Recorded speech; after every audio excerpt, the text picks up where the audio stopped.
to find a balance between what I'm passionate about and what I have to do to take care of my son. I'm really, really, really hoping to continue my family's legacy here in law enforcement.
Find a balance between what I'm passionate about and what I have to do to take care of my family's legacy here in law enforcement and more specifically in Camden County. And I'm really grateful for the opportunity.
Point where one of my paychecks doesn't even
entire rent amount. So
and I do have lots of goals that I would still like to meet here.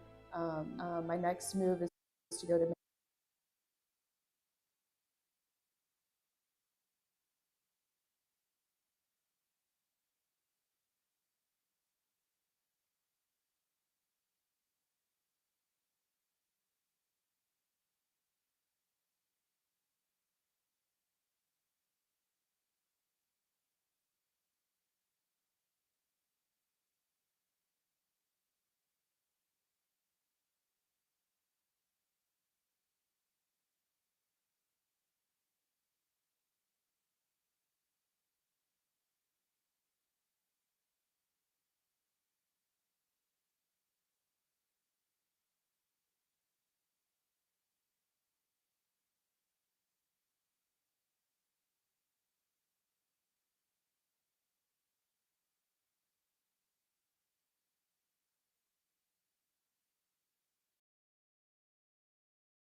Good night. Well, say good night. It's almost time to go home. Good evening. Welcome to the June 16th County Commissioners meeting. Robbie Cheek is our chairman, but he's not here tonight. He had a medical procedure this afternoon and could not make it. He tried, but he couldn't do it. So we're going to begin with the invocation led by Jim Goodman and the Pledge of Allegiance. If you would, just please stand. Let us stand as you're able to, please. I don't see any gentlemen with caps on tonight, so I'll skip that. Let us pray. Our Father and our God in heaven, we come to Thee in prayer, as always, thanking You for all of the many blessings which You bestow upon us. We are so grateful to be together tonight to consider matters for the benefit of our citizens, and we ask that You lead us with humility, first of all, humbleness, and with wisdom to make the correct decisions. Father, we pray for those who serve us as public servants, first responders, those in uniform both here and abroad. Bring them safely back to their families at the end of their tour as they are on duty. Father, we ask You to heal those who need healing, including our chairman, Robbie. Give him peace and comfort. Bring him back to us. And Father, most of all, we just humble ourselves and agree to submit to Your will. These things we ask in Thy name. Amen. Pledge allegiance to the flag of the United States of America and to the republic for which it stands, one nation, under God, indivisible, with liberty and justice for all.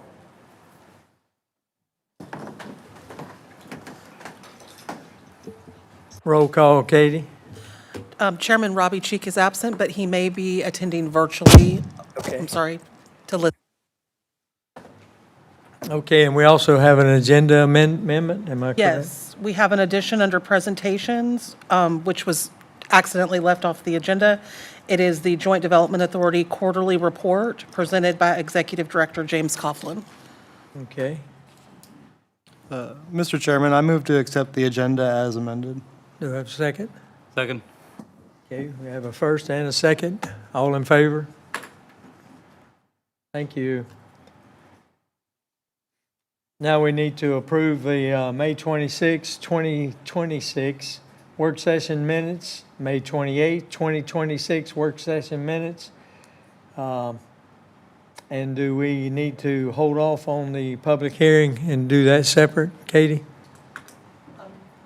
No, that's actually the June 2nd public hearing and regular meeting minutes. Okay, so we can Yes. do all three of them at the same time? Yes, sir. Do I have a motion? Make a motion to approve the May 26th work session, the May 28th work session minutes, and the June 2nd public hearing and regular meeting minutes.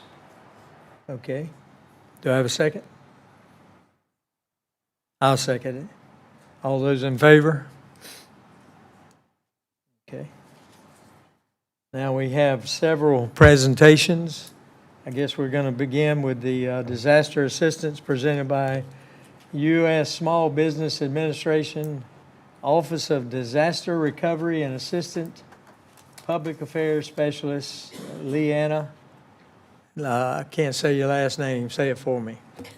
Janet, Your Honor. Thank you. My name is Liliana Janet. I'm a public affairs specialist with the Small Business Administration, Office of Disaster Recovery and Resilience.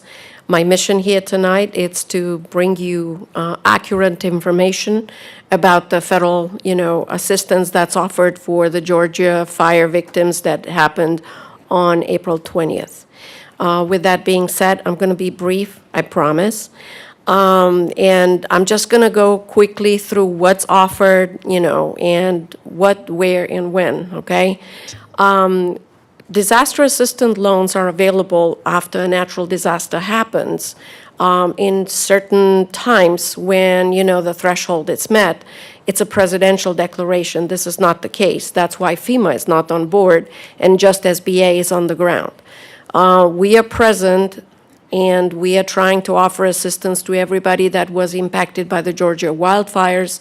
Brantley County was mostly impacted. All the adjacent counties to Brantley, they are part of this declaration, including Camden County, that could apply for all disaster loans, physical damage as well as economic injury, disaster assistance loans.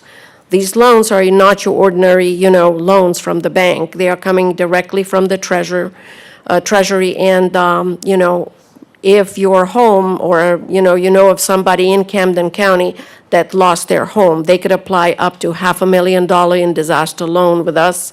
And, in addition to that, homeowners and renters, they get for physical damage $100,000 in loans to cover for their cars, personal, goods, personal assets that they were damaged. These loans are for a limited amount of time. They're only available till July 27 of this year. And to apply is as simple, and I brought this with me, but I was hoping to have this on the website. I have a flyer that has a QR code on it. You could just scan the QR code, and you could be exactly looking into the disaster loans. You could also, start your application online. These loans are also available for businesses that they've been impacted. And the good news is, even if the business didn't have any physical damage, so no brick and mortar damages to the business, you could apply for an economic injury disaster assistance loan that's up to $2 million for businesses that were impacted by the Georgia wildfire. Most of the businesses, they take 6 to 10 months from the time of the disaster to actually look on the books and see the damage that was done to their business.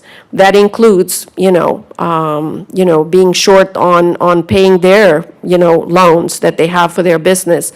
That's also including on their personnel. That's including on revenue. That's including on everything that has to do with the business, and it's not directly connected with their business. So the impact is going to be shown in the 8 to 10 months from now on. And statistics say that if a small business that just started a business less than 3 years ago goes through a natural disaster, most likely they're going to close the doors.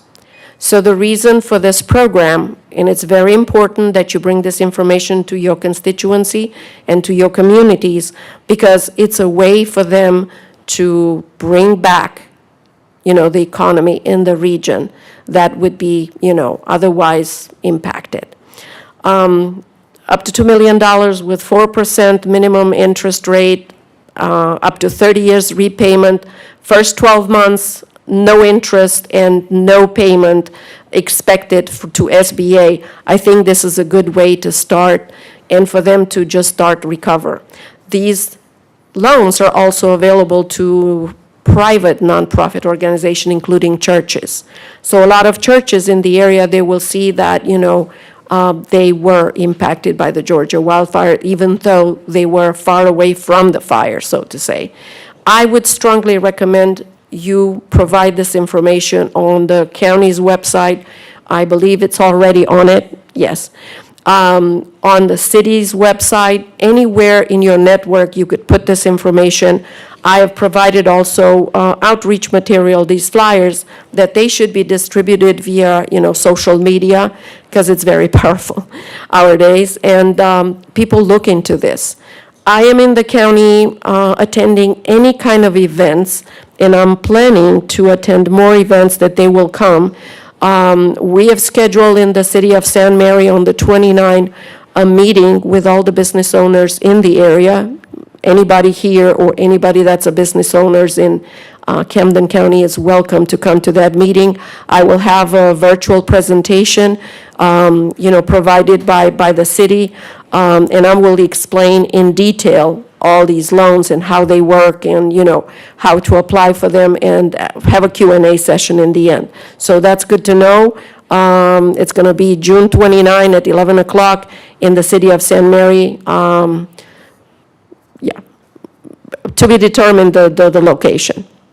But with that being said, the disaster loans deadline, it's July 27 for physical damage. Economic injury, the deadline, it's March 1st of next year. And the reason for that is because we're trying to get everybody that will see the impact in the next 10 months.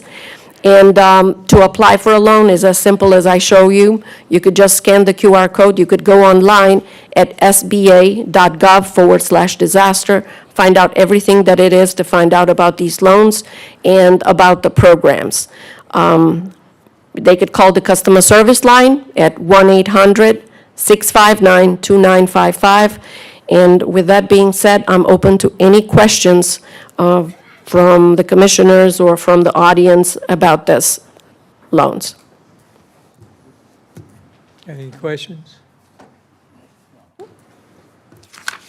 Thank you. You said this is already on the website, correct? Okay. Yes, it's on the county's website and on several cities' website. I'm trying to be everywhere, but I'm assigned to Glenn County and to Camden County, and, for the next couple of weeks, maybe I will be here, I don't know. But I'm trying to cover all grounds. Well, thank you for coming tonight. Thank you. Thank you. Thank you, sir. See you Friday. Okay, it's time for our third quarter financial report by Chief Financial Officer Lisa Lynch.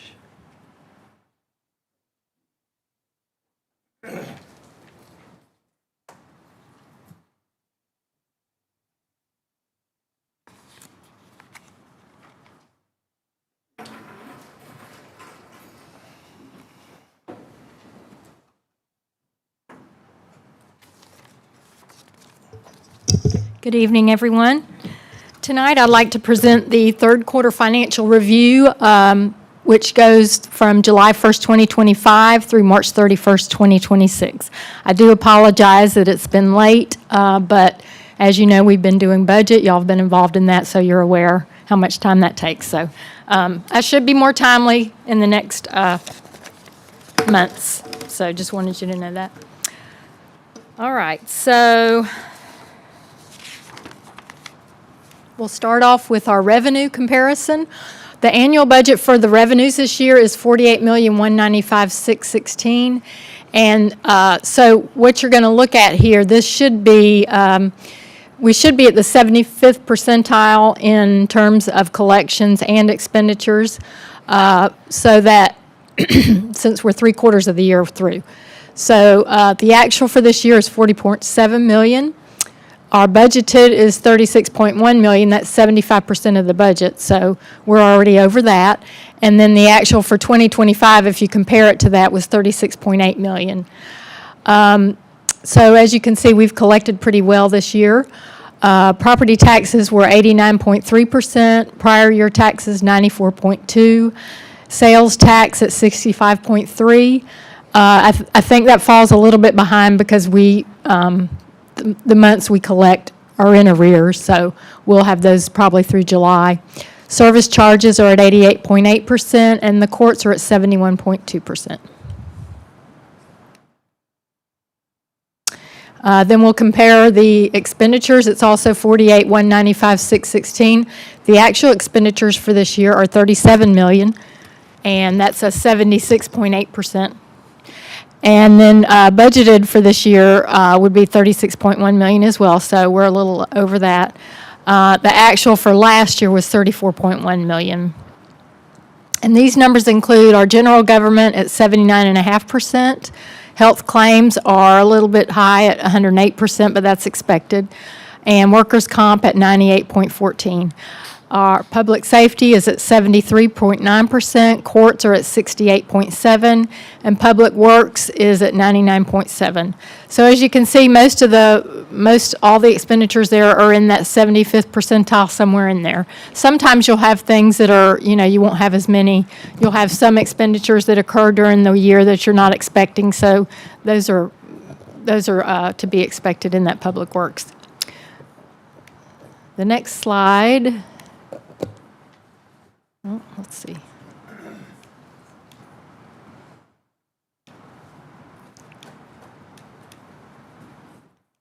Hang on a sec.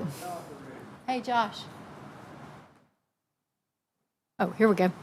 All right, the next slide shows our general fund budget. Again, that's the 48 million. Summarizes the first two slides.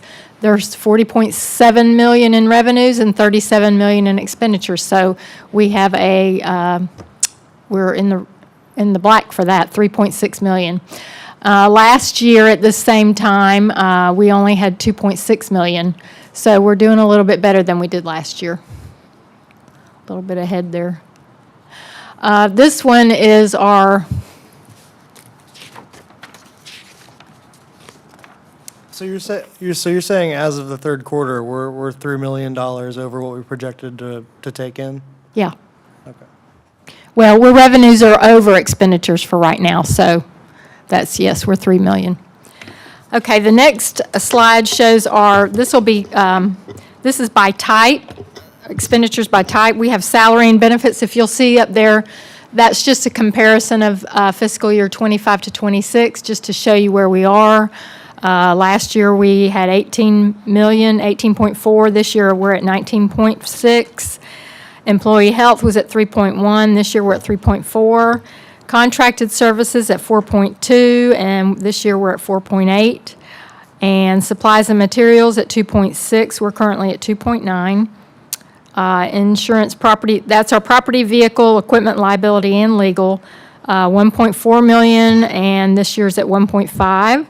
Transfers out are 1.5 million, and this year's only 975 so far. And then our intergovernmental would be is 2.3 this year, last year, and then this year is 3.1. And then our capital costs, we haven't transferred all of those out, but we've 65,000 last year and 197 this year. And then the last line is for Medicare adjustments. For 232,000 last year and 363 this year. So overall, we had 34 million last year in total expenditures at this time, and this year we're at 37 million. So it's not quite $3 million. All right. Next slide. Now I'll go through some of the different funds and their budgets and where they are right now. This is the curbside collection. Their budget is 1.756653, and the revenues they've collected this year, they're at 72.1% at 1.2 million, and expenditures are also at 1.2, 68.5%. So they do have an excess there of 63,000 right now. Last year it was only at 49,000, so they're doing a little better this year. The next one will be the emergency telephone budget, which is 1.8 million. So far, we've gotten 1,022,097, which is about 56%. The expenditures are at 1.456979. That's a little bit higher at 79%. And the difference is they're at a small deficit of 434,882. Last year, however, it was a little bit higher. It was at 582. So that is a better number there. Okay, next is our unincorporated service district budget. It's 4.3 million, and the revenues so far collected are 3.3 million. Right at 75%. Expenditures are at 3.3 3.0 million, and that's 68.9%. That does include insurance premiums tax revenue of 1.6 million, and it includes capital equipment for fire of $1 million, our right-of-way mowing of 303,000, and parks of 102,000. So the difference there, they're also in the black there at 285,996. Last year, it was at a deficit of 1.3 million this time, so we're doing much better there. The next will be the Solid Waste Authority budget. It's 5 million this year, and this year for this third quarter, they're at 3.5 million in revenues, 71%. The expenditures are at 3.8, 76%. C&D and MSW revenue is at 71%, and the difference there is 275,156, which is probably pretty much to be expected, but the last year it was at 2.2 million, so it is a much better number this year. And we also carry a investment account for reserves for closure that's required, and that's at 7.5 million. Okay, on the gun range, our Two Rivers gun range, the budget this year is 293,610, and the revenues by the third quarter were at 193,513, and expenditures at 198,063. The difference there is negative 4,550, but last year, if you can see, that's a huge difference. Last year, this time, they were at a deficit of 52,000, so they're improving every year. And also, Ricky's told me that the revenues tend to increase during the summer anyway, so, you know, we haven't gotten through June yet, so I'll expect to see some higher numbers there. Okay, now I'll go through our SPLOST funds. We have SPLOST 8 and SPLOST 9. SPLOST 8 is mostly spent, but there's still some to go. The collections to date are 69 million, and through 3/31, our expenditures, as you can see, I have them grouped together. The Public Safety Radio Communication Center is 1.049925. Ambulances, we've spent 1.1 million. Superior Court Records, 516,000. Property acquisition, we've spent $500,000 there. The library, 106,000. Highway 17 Blue Bridge is 177,000. And the Public Health Department was 5 million. And then distributed to the cities and PSA is 30,127,190. So that gives us a total of 38,753,467. Now, this slide kind of breaks it down a little bit just to show you what we've actually, how the projects are done. These are the miscellaneous projects. The other ones were Tier 1 and Tier 2. These are the other projects that are remaining that are kind of grouped as general, like road projects, building renovations, and vehicle, technical, and equipment. So as you can see, the referendum, the top line is the budgeted number there. And then below that will be what expenditures you have. So in road projects, our budget's 4.1 million there, and we've spent 3.2. So there's a $886,000 remaining budget.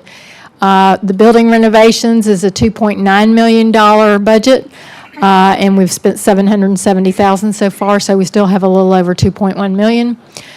For vehicles, technical, and equipment, that's 5.4 million.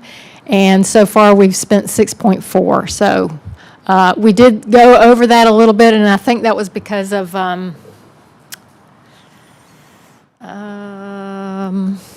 Was it the PSA? I was thinking of something else. I'm not real sure on that, but I can get back to you on that if y'all want to know.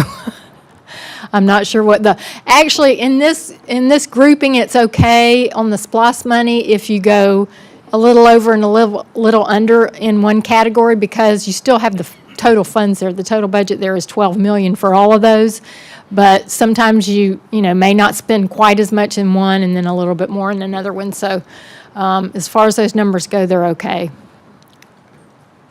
Our SPLOST 9 actual collections to date is 9.2 million.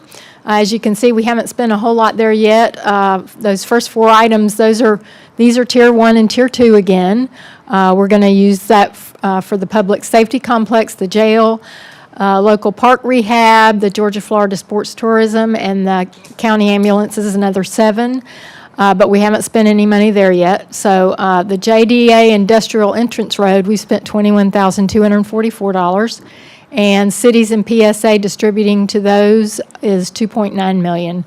So that's, the total there is $2.967421. So that's the SPLOST 9, and these will be the projects that we will be doing with this, with the SPLOST. Did I get the right one? Hang on a minute. Oops, sorry about that, I went backwards. Here we go, here's SPLOST 9. So the top line again is the budgeted number. Your road projects is $6.2 million. None of that's been spent yet. The building renovations is 1.5. We haven't spent that yet either. And then the machinery, equipment, and tech items is 6.2 million. We have spent we've spent 573,000 so far, so we still have 5.6 million. But again, this SPLOST 9 just started, so we've got it for another 5 years, I believe. This is a lot of interceptors. Is this different than the interceptors from the proposed budget? Yeah, because this is for this year. That's for next year, yeah. Okay, let's see what's next. The ARPA expenditures, this is just kind of ARPA's, that's kind of over. We have just a little bit more money to spend on that. But we did want to show there, we had 10.6 million that was received. We have spent a little over 9 million, and we do have some encumbered already, 668,000 for a total of 9.7 million. And below you can see I won't go through each of those, but those are the projects that we assigned to the ARPA funds, and most of those have been completed. There's only 3 that are remaining. And so we do need to spend those by the end of this fiscal, or not the fiscal year, end of the calendar year, December 31st. And that's all I have for tonight. Is there any questions or comments? I do have a question. I know you said you're going to work on, I know you were going through the budget and this got out a little late. The previous CFO used to send out a month to date. Yes, know- I will know be it's a doing month that. behind, but- Yes, it is. I'll be doing that, yes. Thank you, ma'am. Yes, sure. I have one question. Okay. Let me find it. Because I have been told that the court records were complete and paid for. Am I correct? I believe it is. I think the budget on that was 550,000, and I think I reported up there 516, but they've since, we just got a invoice the other day, was for 30,000, so they're still a little under budget, but I think it is completed, yes. Okay.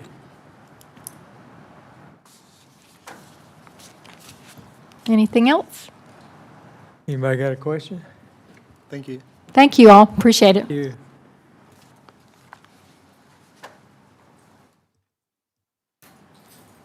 We're now going to have a presentation by the Joint Development Authority and James Coughlin. If I do it from up here? Fine with me. Do I need the clicker, Katie?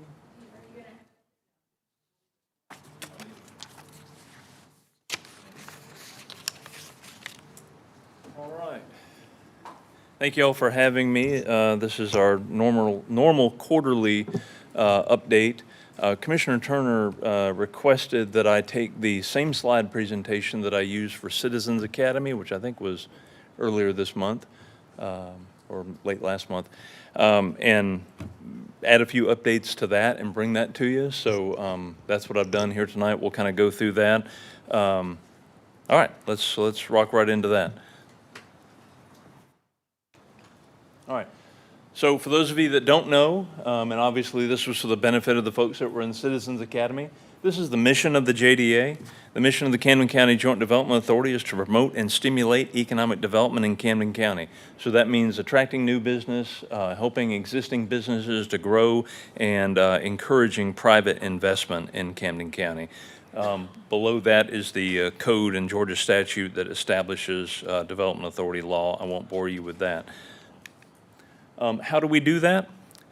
Primarily, we work with state and local government agencies to bring infrastructure to support development.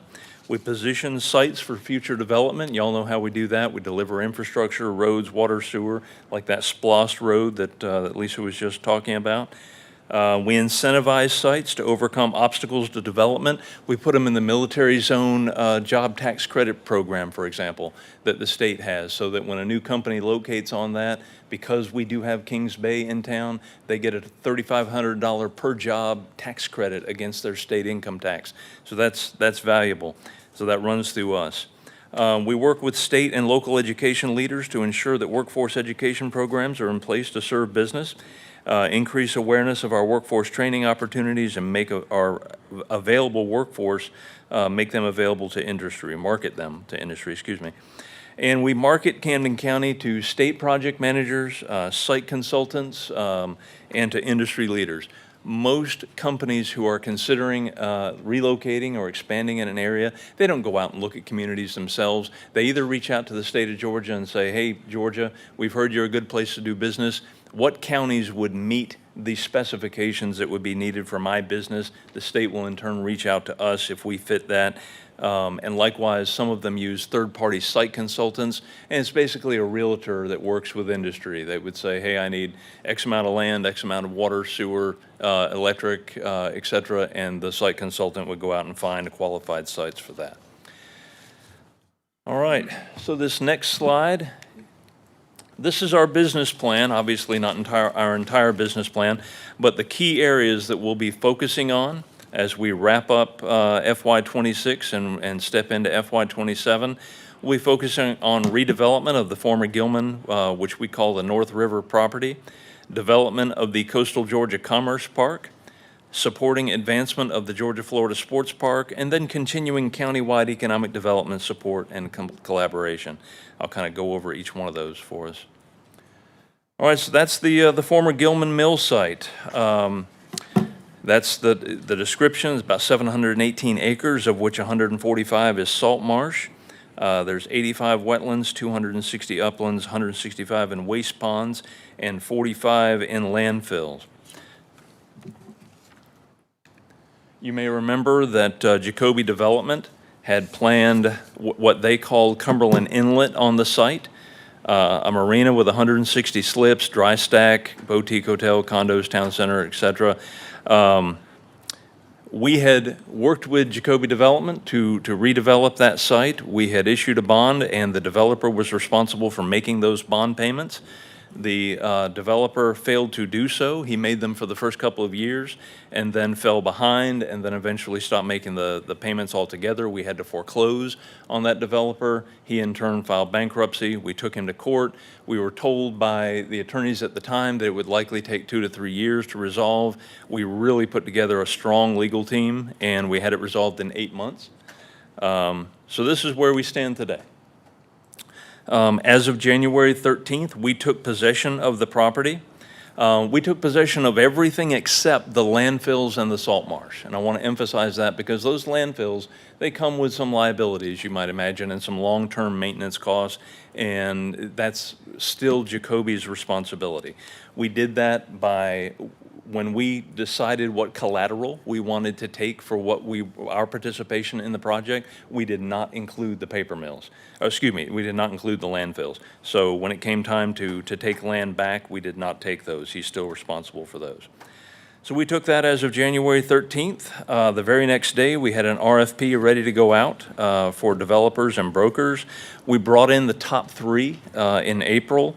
Most were eliminated just due to their plan or finances or other factors not being appropriate.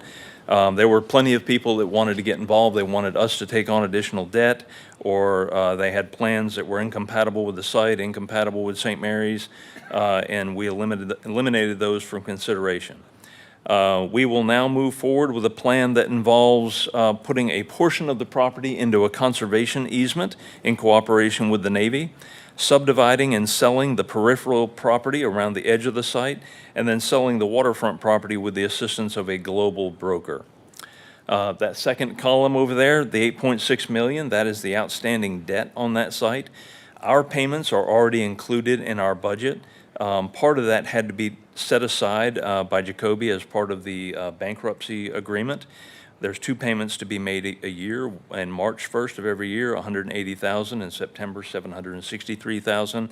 Those payments will be made by selling that land and entering into that conservation easement. The conservation easement should yield us about $2.5 million. That'll make that payments for several years, and then as we sell off additional pieces of property, we'll pay the remainder of it. That was supposed to be what Jacoby Development was supposed to do. Every time they sold a piece of land out there, where they were supposed to pay us 80% of the revenue that they yielded from that, but they never sold anything. So anyway, we are moving on from them. We will no longer refer to it as Cumberland Inlet. That was their name. So if you come to one of our board meetings, you'll see that it's referred to as the North River site, not Cumberland Inlet. I took the opportunity during Citizens Academy, and I wanted to do this since Martin asked me to explain that property is a TAD. It's a tax allocation district. So the cities, Kingsland and St. Mary's, have what's called redevelopment powers, and they can create TADs. The county does not have redevelopment powers and therefore cannot create a TAD, but they could if you're interested. You could get redevelopment powers. But what a TAD does, it stands for Tax Allocation District, meaning the taxes, the increase in property taxes that are generated on that property or within that development have to be reinvested or reallocated back into that development.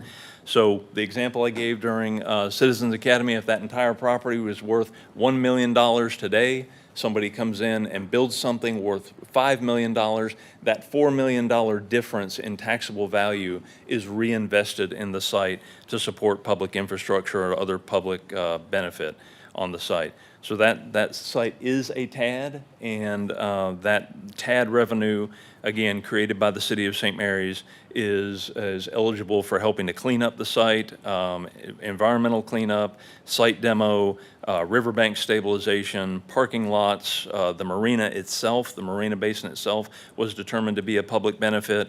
Any of those expenses are eligible TAD expenses that a potential developer could apply for. Coastal Georgia Commerce Park is the second thing I mentioned. I've talked to you all about this before, and this is the project that Lisa mentioned the road for Splost. This is a 1,400-acre grad mega site that is on the west side of Highway 17. The first 150 acres are already under our control. The road, water, and sewer, this is an advertisement of what it will look like. The road, water, and sewer is being run to that now. I don't know if those of you who have seen in downtown Kingsland, but the rail line is being rebuilt now. So that rail service is being put in there as well. Fiber, gas, and electric are already available on Highway 17, but they're being run into the site as well. So we think this is going to be a very attractive park for industry. And we're doing this because we filled up our existing industrial park. The industrial park that was originally built in 1996 that we inherited was already chopped up into little pieces, the biggest property out there being 18.5 acres. That's where we put Plug Power. Since then, we filled up all the remainder of the park, so we need more land. This is a look at the property that is under our control now. It's a little more than 150 acres total. Because of the wetlands, but Rayonier's not charging us for the wetlands. But that's a look at the site. If you'll, I don't know if the pointer works or not, maybe not. Right down here on Harrietsbluff Road, you can see where there will be turn lanes, deceleration lanes, a rail crossing with safety guards, all of that, and also the water and sewer will be bored under Highway 17 and come into this. It opens up this entire area west of Highway 17. Rayonier owns about 40,000 acres west of here, so they're obviously very cooperative. I mean, not that they wouldn't be anyway, but they're very cooperative with this effort because this opens up this entire property for future development. They're excited about that. All right, this is the funding strategy for the Coastal Georgia Commerce Park. We applied for and received the Georgia Rural Site Development Initiative grant for $2 million. That is specifically intended for the road. So if you'll see on the left-hand column over here, I've got the sources of revenue, and on the right-hand column, I've got the uses. The RSDI grant has to be applied to the access road. The federal seed grant or site economic improvement development grant of $1 million has to go to the water and sewer that'll run from Harriet's Bluff Road under Highway 17. SPLOST 9, that's a total of $3 million. It'll be paid over 6 years. That is for the access road. Those bullet points don't line up, but that third bullet point there, that has to go for the access road. And then the JDA bond that we issued goes for the land, the road, and the remaining infrastructure. So I wanted to make clear, I shared with the Citizens Academy class, and I wanted to make sure y'all are aware that these are very strictly governed. RSDI funds cannot be used for water and sewer. They can't be used for operations. They can't be used for land acquisition. The same is true for the seed grant. It has to be specifically used for water and sewer, SPLOST, et cetera. The way we handle that, we've got separate accounts for all of them, separate bank accounts. We've got separate checks that we use, and there's no intermingling of those funds, just to make sure that with that exactly what we promised the grantor, or in the case of the SPLOST, the voters who voted for it, that it's going to exactly what we said it would go to. These are current projects. So the state gave us a $2 million grant. As you might imagine, the state wants to see a return on that. They want to send the governor down here to cut a ribbon, and we'd love to have it as well. So they've been sending us projects on a pretty regular basis, about one every other week now, to compete, see if we are competitive for these projects, see if we can accommodate them. Some we've quite frankly had to turn away because we just don't feel like they'd be appropriate for Camden County for whatever reason, based on the material that they handle, based on the size of the structure, whatever. These are the 4 that we're currently working for the Coastal Georgia Commerce Park. Keep in mind the code names are not assigned by me. They come in with these code names. Project Cobra is a defense manufacturer. You can see there what they need to be 150 jobs, a CapEx or a capital investment by the private sector, not a capital investment from our side, of $65 million. Project Grace is a steel fabrication company out of Florida, 75 acres, 110 jobs, a capital investment of $12 million. Project East is a relatively new one. They need 150 acres, it's 300 jobs, $300 million investment. And then the one we literally just got yesterday, Project Storehouse, 100 acres, 700 jobs, 1.325 billion is the CapEx on that. So with all of these companies, they're being led first by a site consultant, and then the site consultant reaches out to the state. We deal with the state project manager. We're not allowed to speak to the site consultant until later in the process, and we're certainly not allowed to speak to the company or know who the company is. That doesn't come until later. So we're in competition for these. We'll see if we make, that we've already made the first cut on Cobra, and we made the first evaluation on Storehouse. So anyway, we'll see where this goes and if they amount to anything, and obviously if we do, we bring them back to the county commission for any approval. All right, the next one that I mentioned in the business plan is the Georgia-Florida Sports Park. That was another SPLOST item that the voters supported, and we appreciated. The whole focus here is to attract tourism to Georgia and attract tourism to Camden County, increase our hotel room nights, change it from a stop that somebody makes along I-95 to a destination that'll drive retail traffic, therefore feeding SPLOST and loss collections for future efforts, create jobs and business opportunities, and improve our quality of life. And so what is the JDA's involvement with that? Yeah. Can I go backwards? So the JDA's involvement has been really coordinating between Kingsland and the private developer. We led the effort to get the SPLOST word out and make sure people understood the opportunity for SPLOST. Kingsland had a tax allocation district in this area, and to accommodate this project, they needed to change the property boundaries of that, include some parcels that weren't previously included, cut out some parcels that were included before, so we can reconfigure that TAD for them. They paid us back for that. And now we're leading the discussions between the developer, the the civil engineer, rather, the city. We host them on a regular basis just to kind of work through any issues that come up. So this is the funding sources and uses for Georgia Florida Sports Park. The SPLOST is going for road improvements, water and sewer, sidewalks, and the first section of sports fields, restrooms, facilities, et cetera. TAD will take over and finish the sports fields and pay for the exhibit hall and conference center. And the TAD, keep in mind, that's only available if private investment happens. So TAD is the increase in value in that property. So it takes private investment to create that TAD revenue. So when the private developer comes in and builds hotels and restaurants and retail and apartments, an RV park and family entertainment center, that increases the taxable value of that property. That money that's in between where it's valued now and what it will be valued at, we call increment. That increment is reinvested to pay for all this other stuff. So in terms of just the SPLOST money, how many items on that list is the SPLOST? Road improvements, water, sewer, and the first half of sports fields. So that money will be going towards sports fields? Yes, it will. Okay. Yes, it will. And I tell you what, recent discussions that we've had with the city of Kingsland, with Commissioner Cheek, and the developer, we've talked about before using SPLOST to strictly pay for the water and sewer and the road. The problem there That's what I've consistently heard. That's why I was well, curious. so when we started, it was going to be just for the sports fields, right? And then later on, some people had some misgivings about that and felt like, well, it should just pay for infrastructure.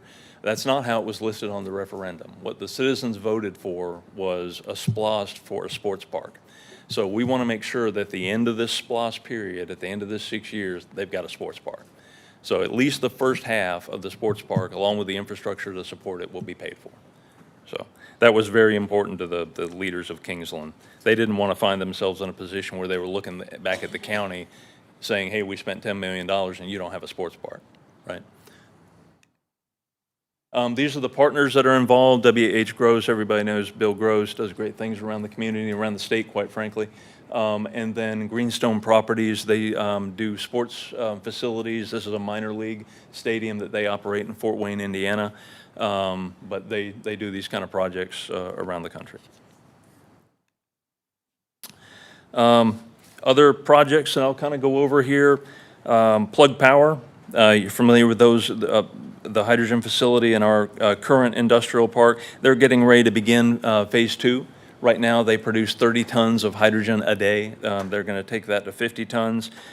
Keeping in mind, all the hydrogen they currently produce is already paid for, already sold to Amazon, Home Depot, Walmart. They use it in their warehouses for their material handling equipment. Interestingly enough, 2 of the projects I mentioned earlier that are looking at the Coastal Georgia Commerce Park are specifically looking because they need hydrogen as part of their process. And so they want to be located close to a hydrogen production facility. St. Mary's Commerce Park, that was the repurposing of the former St. Mary's Airport. There's not much of a role for us anymore, but again, this was something we covered at the Citizens Academy. We led the city through the repurposing, the engineering, the wetlands, the road construction. We got the grant from the state to help out with the road construction. In fact, that grant is finally closed out with the state. And then we handled selling property out there to private entities.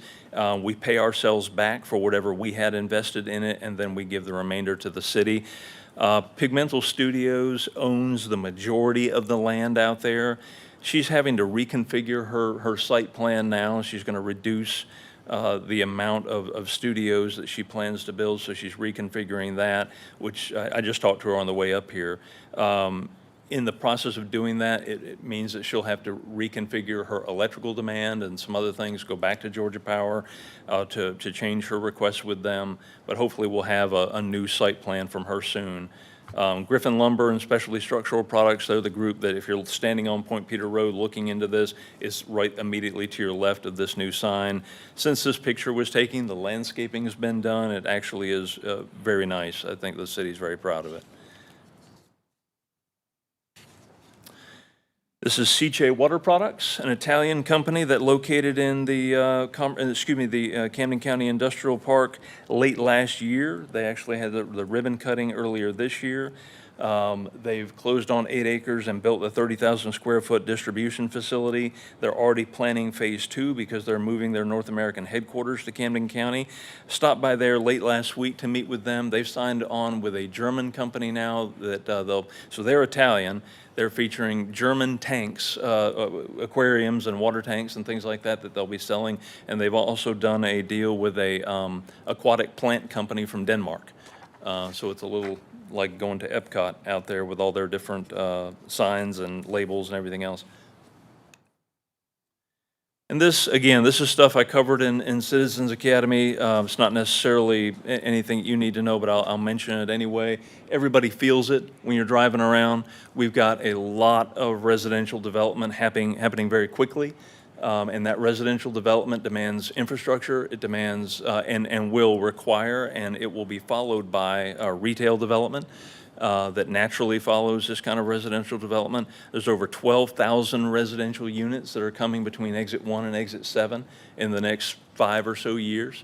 They've already, developers have bought property and they're already submitted their plans to the cities.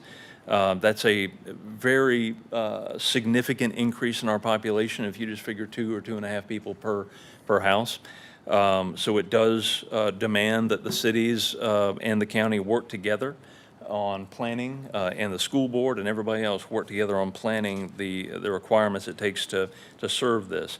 I would encourage you, if you're in the cities, either the cities or any of the cities, to look at this development dashboard that the City of St. Mary's has on their website. You can hold your cursor over any of the sites that are planned here, and it'll show you what's planned, the densities, the type of homes, the number of approved lots, et cetera, and you can see where the infrastructure is coming from.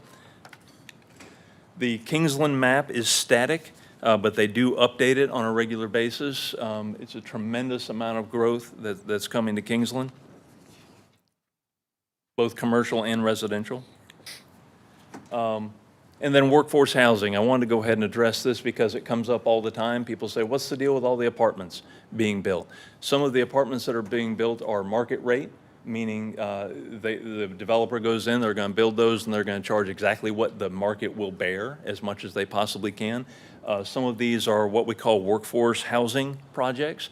These are developers who come to town, they get a piece of property under control, they put an option on that property, they look at the property and they say it's close to schools, it's close to medical facilities, it's close to everything that someone would need to raise a family here or to work here. They submit it to the state.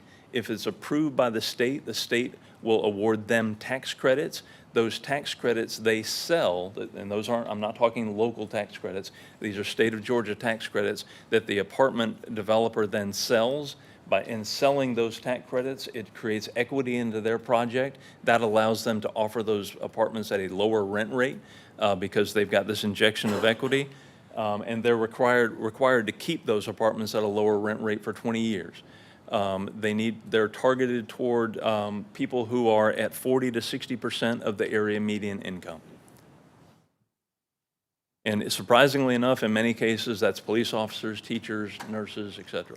So this is something that the JDA is heavily involved in? Yeah, so the way the state did this, the developer has to apply through us.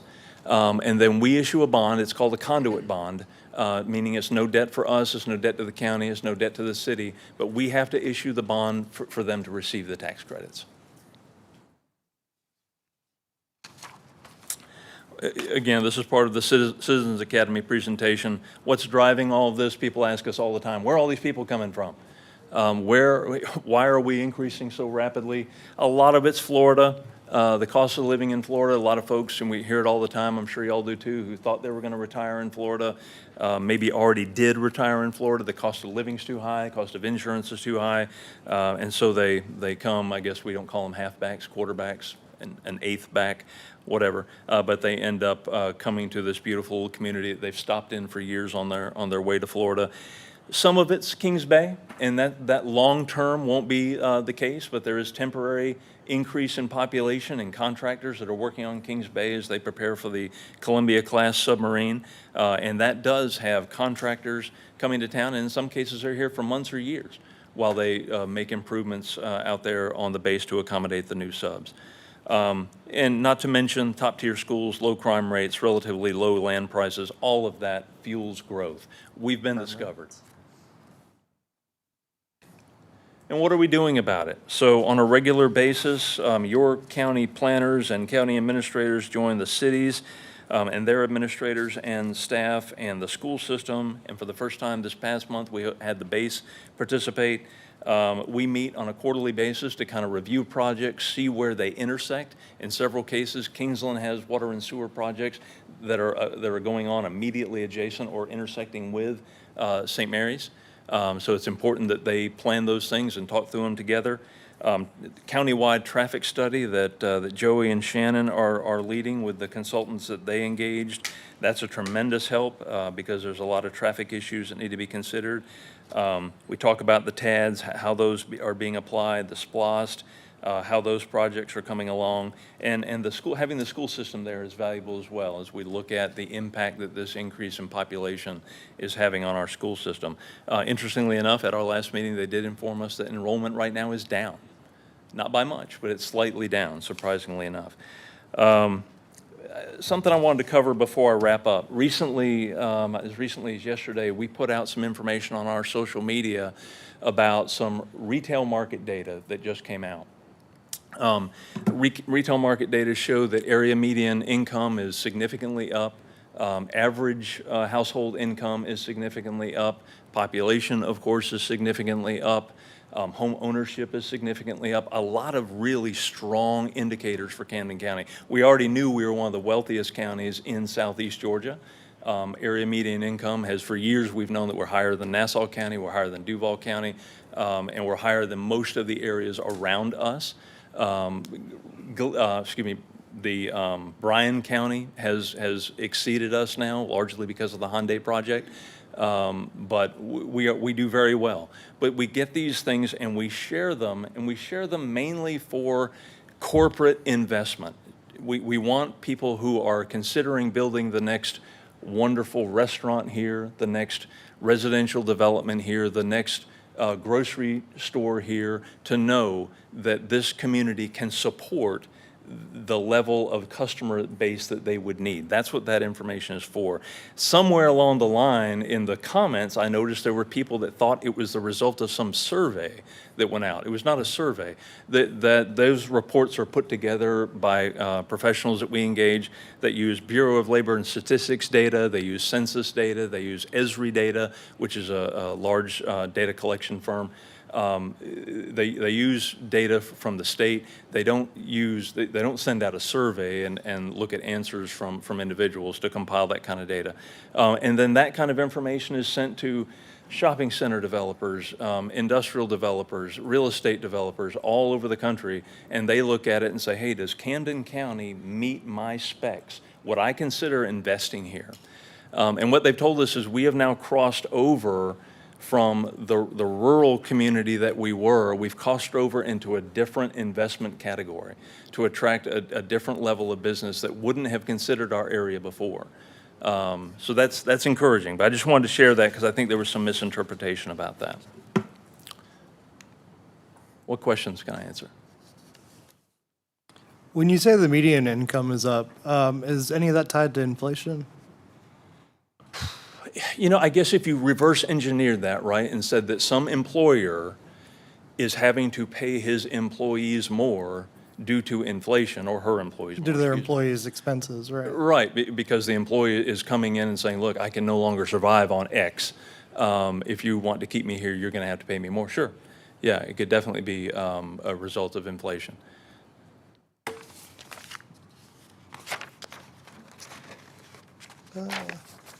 These workforce housing credits, is that something that you are obligated to do when approached, or is that something that's a choice by the JDA? It's a choice by the JDA. So what we do, we have a policy. First of all, it had never been done before about 2 or 3 years ago, and we didn't even think it was legal. When the first one came to us, we didn't think it was legal because development authorities focused on economic development typically have stayed out of the housing realm. We don't get involved in residential development. We had to bring an attorney in who looked at it and said, no, because these are commercial projects, they're not residential. I'm not building a house for you. I'm building a commercial project. We could do it. But the policy we adopted said that the first thing we'll do is go to the city where the development has been planned, and we'll say, has this developer met with you and do you want it? Does it meet your zoning? Can you support it with the infrastructure you have available, and do you want it? Has it been approved by your planning commission and your city council? If the answer is yes, they can come to us and apply for a conduit bond, and we'll look at it. But we won't make that decision without talking to the city first.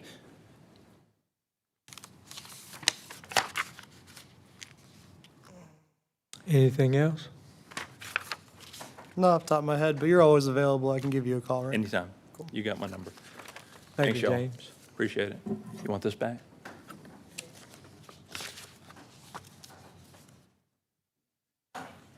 We have one more presentation. It's the sheriff's office. I'd like to say this before we start. I appreciate all of the sheriff's office. I appreciate everything you do. I appreciate the fact that you guys are willing to protect us. So, Sheriff, or Kristen, whichever, She looks familiar. or Dalton. Seen her before. Good evening. Thank you for having us. This really means a lot. For those of you who don't know me, my name is Kristen Kennedy. I'm the Public Information Specialist for the Sheriff's Office, and my entire career tenure has been invested in public information. I started with Georgia Sheriff's Association, then transferred into local government a couple years ago and got to spend some time with y'all. And then in February, I transferred to the Sheriff's Office. So as you know, I have seen both sides of the long and laborious meetings and the challenge of balancing limited resources and the difficult decisions that come with being mindful of taxpayer dollars. It's hard. I've sat in those meetings on all sides, from GSA, Georgia Sheriff's Association side, to local government, in which I sat in with you guys. I've seen departments come hungry for the support necessary to fulfill their mission. I've seen the burden of public service, the responsibility commissioners carry when shaping the future of the county, and the weight of the sheriff that he carries to ensure the safety of the people who live here. And typically, the budgets are line items. You see spreadsheets. You just see numbers, and you see hundreds of pages for months on end. I know. But a lot of times, it gets lost. You get lost in the pages. You get lost in the numbers because you just get tired. So tonight, we're not here with a presentation of charts or graphs or more numbers. Instead, we're offering a video as a conduit between the numbers and the lives who live them. This is an educational opportunity for all of us to see what these people right here, everyone sitting here behind me in black with a badge, they represent courage. I can't say that if I was given the opportunity to do what they do, that I would have the courage to embody what it takes to do what they do, but they do it every single day. And because I know personally I don't have the courage to be that, I want to be a mouthpiece. I want to be an advocate for them because I believe in what they do. Because what they do is be ready. They're always ready for a citizen when they need them. They're answering calls at 3 a.m. They're dispatchers listening to someone who's taken potentially the worst moment of their life. It's corrections in the jail maintaining order and safety. And I have a little bit of statistics for you. Camden County's crime index, even though I like to be roses and rainbows, like James's, the crime index is not decreasing. It's increasing. In 2019, GBI crime index had Camden County at 6%. The most recent data, 2024, do you know what Camden County's crime index is? 11.8%. That's almost doubled in 5 years. Our population in that 5 years has almost been 5,000. And as you know, the economic development just told us that we're getting another 12,000 homes in the next 5 years. What's the crime index going to do then? The other thing is that we still have the same number of deputies on patrol, the same number in the jail, handling that increased crime. We have not had the reflection of increase in public safety to meet the population increase and to also meet the demand.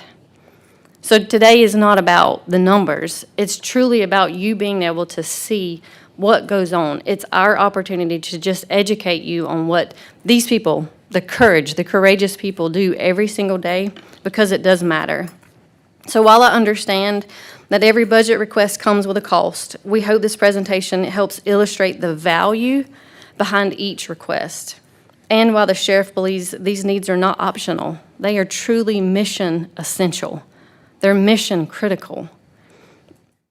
So in the video you're about to hear, I want to give you a disclaimer, and for anybody who's listening, the first section of the video are a series of 911 calls, and they are heavy, intentionally.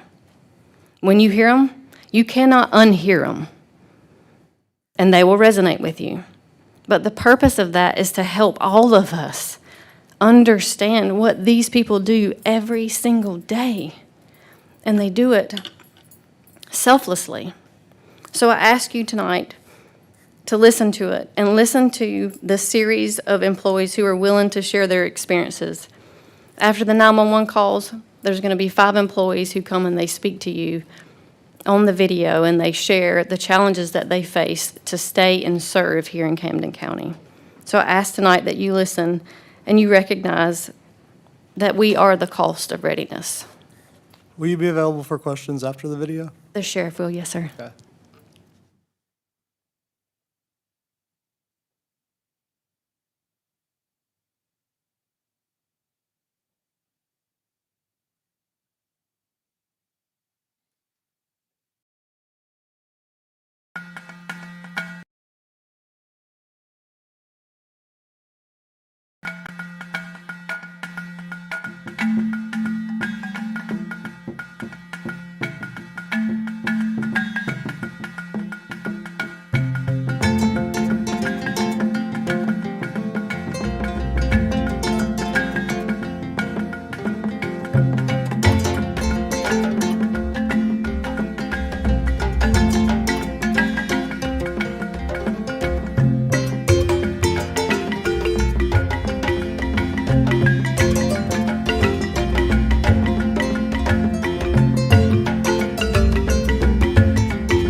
just heard some great stories from some great heroes. Public safety, when I say public safety, it's also fire rescue, because we're all in it together. It's hard to get up here after you watch that video, because it's very touching to me. And law enforcement, fire rescue, go out there every day and witness the worst moments of people's lives. Then they have to clear their head and go answer the next call. 12-hour shifts or 24-hour shifts for fire rescue. And most people may experience 3 to 5 traumatic events in life, a whole lifetime. We see hundreds in a lifetime, several in one call.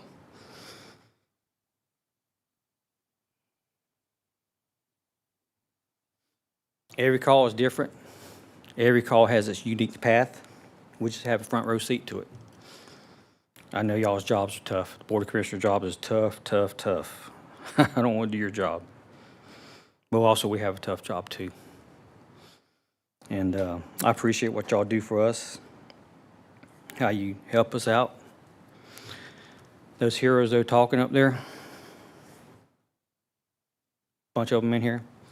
That's why we do it. That's why I do it. It's because it's about the man and woman next to you every day when you're out there on that call at 2 o'clock in the morning by yourself and your buddy shows up to help you out. Man, you feel a calm relief come over you. I just want the citizens to understand that we're here to protect them and serve them every day. Thank you. Questions? I just wanted to say, I mean, it was kind of alluded to that this video was in response to our discussion on the budget, the sheriff's office budget. And I don't believe supporting law enforcement and wanting to be responsible with taxpayer dollars is mutually exclusive. So when we ask questions, it's not to criticize the job that those deputies out there are doing. But when I do look out there and see, you know, a third of the room full of deputies, yeah, I see paychecks as well. And, you know, we talk about overtime, and so those are the things that we're honing in on, not necessarily their ability to do their job. No, this is just educational video. Right. We want to make sure that they're just as prepared in a state of readiness as possible. If But we do have to be They're not getting paid responsible as overtime well. here. They're on here on their own free time now, most of them. Most of them. There's probably one or two that's probably just left out to go answer a call. Yes, sir. Yeah, but I just don't want it to be misconstrued that we don't support the job that they do. No, 'Cause we that's not absolutely do. what we're here for. That was just educational video to show you what we do every day. I'll say this, my nephew, back in 2002, was working for us in our business. We paid him $25 an hour back in 2002. That was pretty good money. And I remember he went to work for the sheriff's office, and I remember telling him, have you lost your mind? You're going to go get shot at for $12 an hour, and that's what they were paying then. And they had to start in the jail and work through the system. So all of you guys, we appreciate you. I do. Very, very, very much for your ability, but not necessarily just your ability, your purpose to run to the problem rather than being like us and running from the problem. So thank you very much. Thanks, Sheriff. We'll move on. There you go. There you go. Thank you. All right, it's time for public comments. Comments regarding items featured on the agenda. No one signed up? Does anyone like to speak about any item found on the agenda? I just did. Thank God. Yeah, there you go, Ricky. Amen. I guess. Okay, John.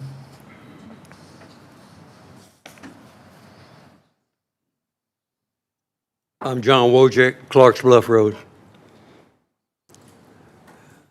I had a 2-hour conversation with Coughlin, Mr. Coughlin, with the JDA this morning, and I'm glad I had it. He and I established a dialogue about the JDA, and I learned a lot, okay? Because I can't ask you questions because you can't answer me back. I can't talk to them when they put on a presentation because they're not open for comment. And when you go to their meeting, they say to pledge allegiance and open with invocation, and then they go executive meeting. But thank God I was able to get an appointment to see him that lasted 2 hours. There are still some questions that need to be answered, but a lot of my questions were answered, that you won't see me spouting off like I have been the last couple of months, because I had a lot of questions that need answering, and you guys couldn't do it. And that kind of irritated me, that I was trying to reach out and get answers, and nobody was answering me. And that's what upset me. But I feel calmer now. I believe in a lot of things that the JD is trying to do, but there are some things that I still question, okay? It's not 100%. I have an open door policy with Mr. Coughlin that if I have any more issues, I'd rather bring it to him than come to the Camden County Commissioner meeting and air my differences. And hopefully we can settle it in his office rather than me jumping up and down here. You guys signed a memorandum of understanding in 2025, and it's good until 2030. You guys signed it, and I have to agree or settle with what you guys did. And if I'm still alive at 2030 and a memorandum of understanding comes up again, it's going to depend on how we act between now and 2030, whether or not I spout off again. Let's hope that don't happen. Thank you for listening to me. Thank you, John. Anyone else like to speak? Please keep it to 3 minutes if you possibly can, which you did, John. Thank you.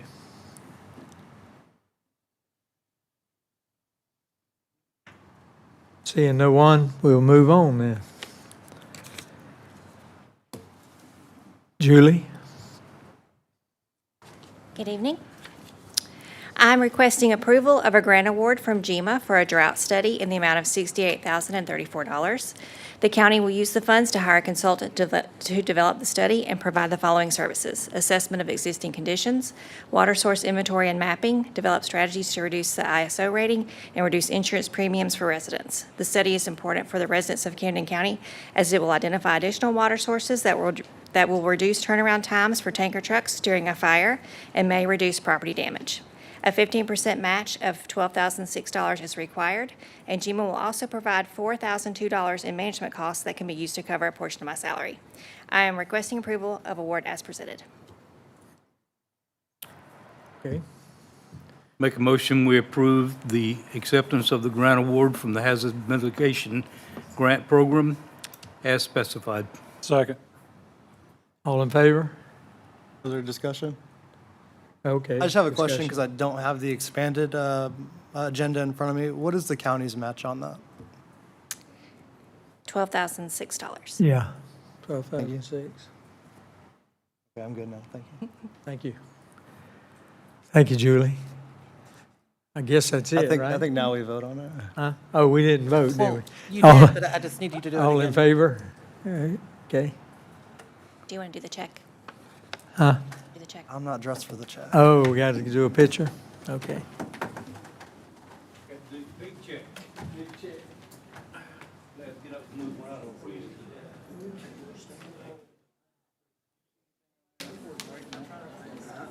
You see anything on there?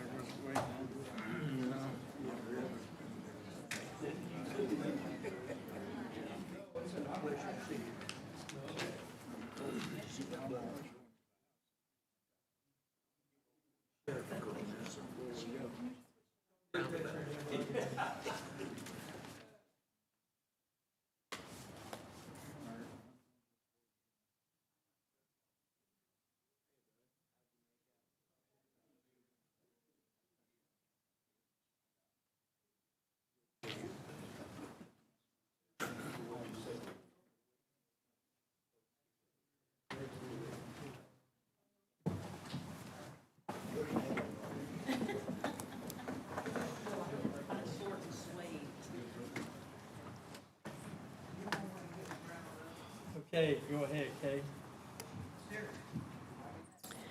Good evening, gentlemen. I am here to request, or you to consider the approval of our First Amendment for fiscal year 2026 with the Coastal Regional Commission for our congregate meal contract. Coastal Regional Commission granted us an additional $10,000 funding for this year. So more money?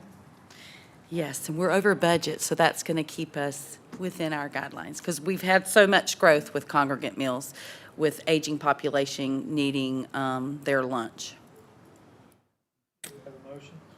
Mr. Chairman, I move we approve this contract amendment. Second. Okay, we had a first, had a second, discussion? You're kidding. She's getting more money.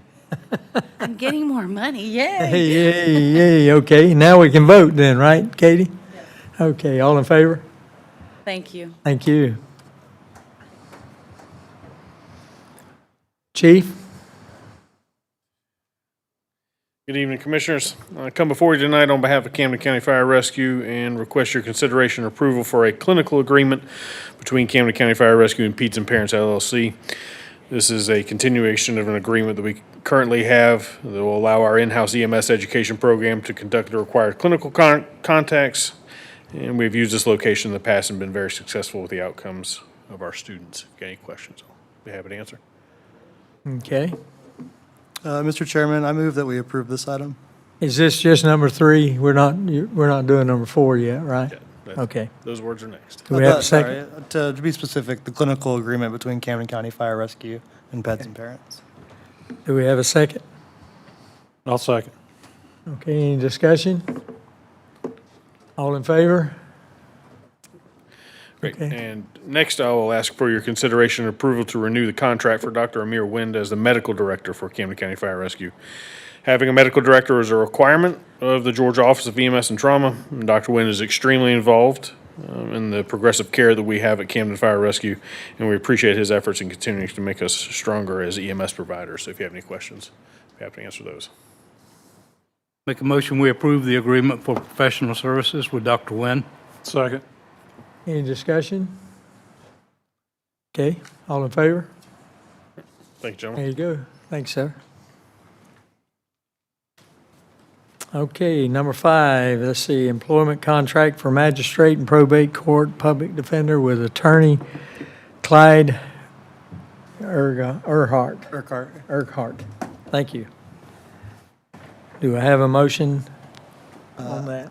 I move to approve the employment contract for magistrate and probate court public defender with Attorney Clyde Urquhart. Okay, second. Second. All, any discussion? All in favor? All right, then reappointment of Craig Root as non-public representative on the Coastal Regional Commission Board, CRC. Do I have a motion? Make a motion to approve the reappointment of Craig Root as non-public representative on the Coastal Regional Commission Council. Okay.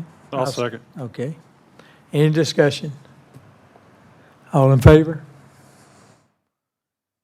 E911 agreement between Sheriff James K. Cheney and the Board of County Commissioners. Do I have a motion?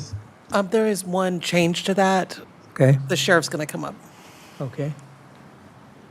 Item number 7 was going to amend item number 7. Yes. And take the confiscated funds out of there. That was it. Say again? Amend item number 7 where it says confiscated funds, that part would be removed. Okay, Number 7 in the contract. The words confiscated okay. funds need to Okay. come out. okay, all Yeah. right. All right, do we have a motion on that? Mr. Chairman, I move we approve this agreement with the stated removal. Okay, Second. any discussion? Does anyone have a copy of the contract in front of them? I do, I can pull it up.